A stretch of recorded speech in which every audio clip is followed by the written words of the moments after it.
I love bank heist films. Merry Christmas, motherfucker. I love that it's a romance. Here we go. Okay. The core of this thing is a love story. Oh my God. It's a completely unique experience. It's an action movie. Fuck, I'm going fast. Very violent. It's a comedy. Humor and violence. Very extreme. Incredible action.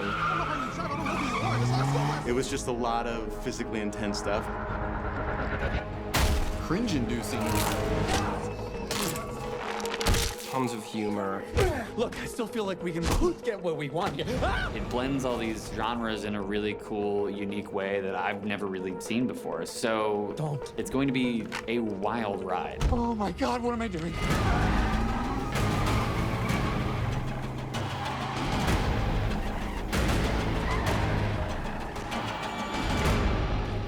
What excited me about Novocaine, I often talk about in my company wanting to have movies that can be clutter busters, break through the clutter of the massive content out there. This movie, in its DNA, is a clutter buster. It cuts right through it. It's fun and it's fresh and it's loud and it's buzzy. This was kind of an opportunity for me to write a spec that I thought really had a great chance to be made. Something that was high concept and character driven, and something that was on a ticking clock and a love story at its center, and something that could really check a lot of boxes. My producing partner and husband, Joby Harold, we're always looking for things that we feel like can really pop. And the script had come to us, and we had talked about it, and he just couldn't shake it. We had moved on to other things, and he just kept on saying, "What's going on with Novocaine? What's going on with Novocaine?" Such a great concept for a movie. Ooh, okay, so those are definitely third degree, so you're gonna want to run it under some cool... Nathan has a condition called CIPA, congenital insensitivity to pain with anhidrosis. And basically what that means is that it affects his nervous system and makes it so he can't feel pain or hot or cold. And CIPA is actually a real condition, and it can be very, very dangerous. Oh my God, I got shot. My father's a neurologist, so I kind of came across this condition. It means you have to live your life as a testament to caution. It's just constant awareness of your physical condition while being completely detached from your physical condition. So that has its physical detriments, but I think psychological and emotional even more so. I'm really sorry. I'm fine. I can't. He has to drink all of his meals blended because there's a chance that he could bite his tongue off if he ever chewed solid food. That's why, like the cherry pie in the diner is such a big deal for him. You're a superhero. No, yeah.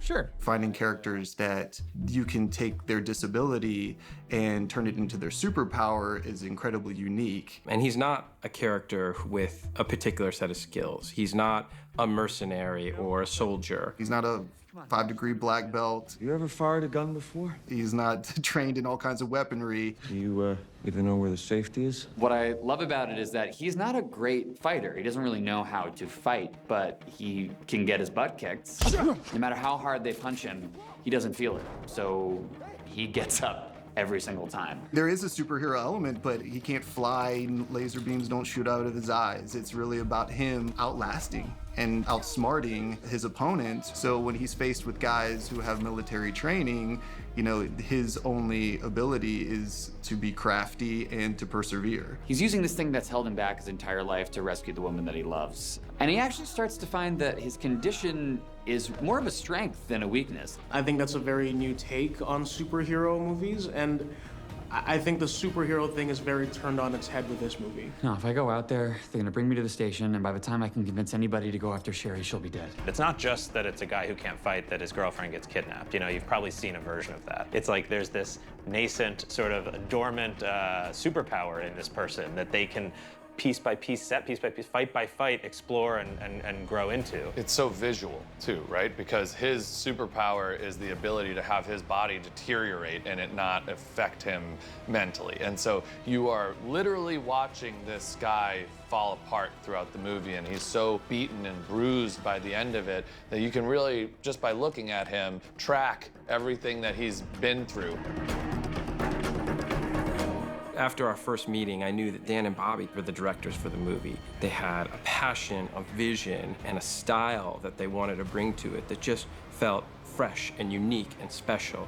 It felt like they wanted to subvert the genre in a really amazing way. Yeah, I think with directors, you're always hoping that they elevate your material. You're hoping that directors will come and bring something new and open something up further. And I think they did a great job of establishing a tone with Nate and kind of balancing the action with the comedy. They allow the actors, you know, to have fun with it, and they're just letting us play, because I think that that's where the real joy in this movie comes from. I've never worked with two directors, but they're very much on the same wavelength, so they feel like two halves of a whole. They finish each other's sentences. They're on the same page. They work seamlessly. You know, there's two directors because you're like, who's really in? But they like are one super director. They share a brain. They act as one. Sometimes I catch them walking and they literally have the same stride. They are telepathically communicating in a way that none of us really understand. They're like yin and yang. They're two halves of the same whole. Dan and Bobby, they feel like they're having a blast shooting this movie, and that's contagious to the actors, to the crew, to every piece of this movie. It feels like everyone's having a great time. So we always say that a well-run film set is one of the best places you can be. It feels like adult summer camp. Everybody just loves each other, and you spend these months together with this new family, so we always try to make our sets a fun place to work.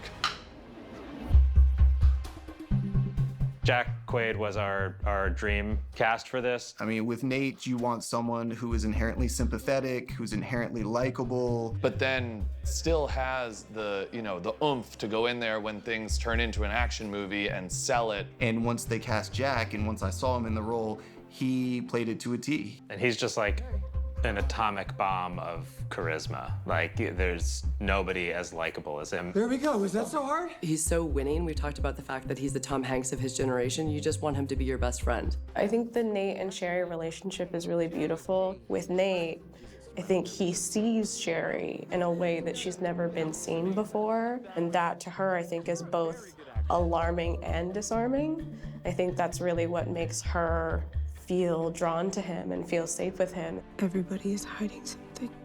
I think we're all just looking for someone we can show it to.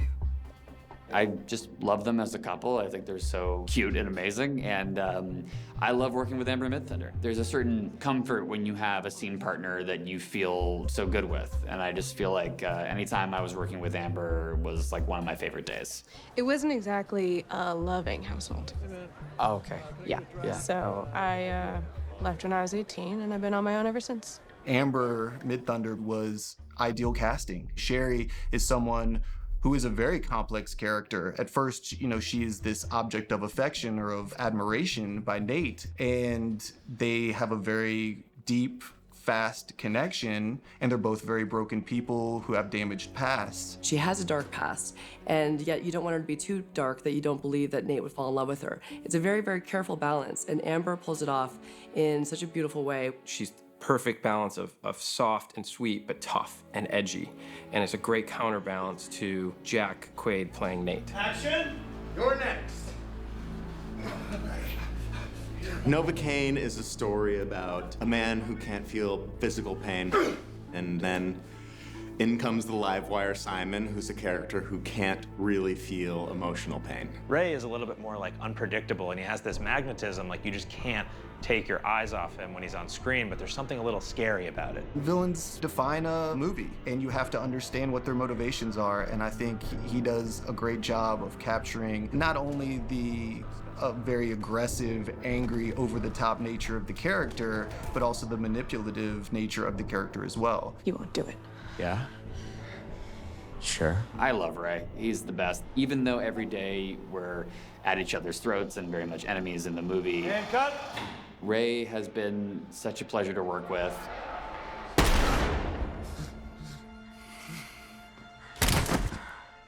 Got him. Hands up. Get him on your head. Betty is fantastic because she feels like the grown-up in the room. We need to get a file on that assistant manager. Quick. Today was supposed to be an easy one. She has a quiet intensity. You believe who she is, and you believe why Jack would start to really come to trust her and why she would also come to respect Nate. We just want everyone to get home safe, okay? So Mincy has a partner named Coltrane, and they've been each other's work spouses for quite some time, so they're very familiar with each other. I imagine Mincy and Coltrane have spent many days in their car staking out perps, eating lunches. I'm constantly sharing my worldview with Mincy. This whole town's going to shit because the Chargers and the Clippers betrayed us. Really?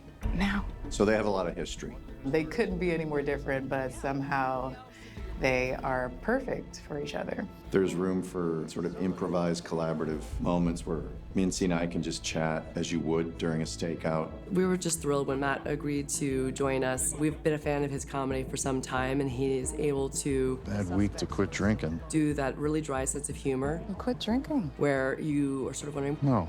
was that a joke? I just mean it would be. That was funny, right? He'll just like start improvising right in the middle of takes, and it's really, really cool, actually. So there is a fair amount of collaboration on the day. So yeah, I get excited when you can work with people like Dan and Bobby who are like, yeah, that's a good idea, let's try one. See that one take? That was fucking great. Did you see that? They just find these little wrinkles of like, you know, hey, what if I say this? Or what if we bet $20 on this thing and then I give her the money later or whatever. And everything that they have pitched has been incredible and we've shot it. And then when you go and watch the dailies, you're like, wow, that completely works.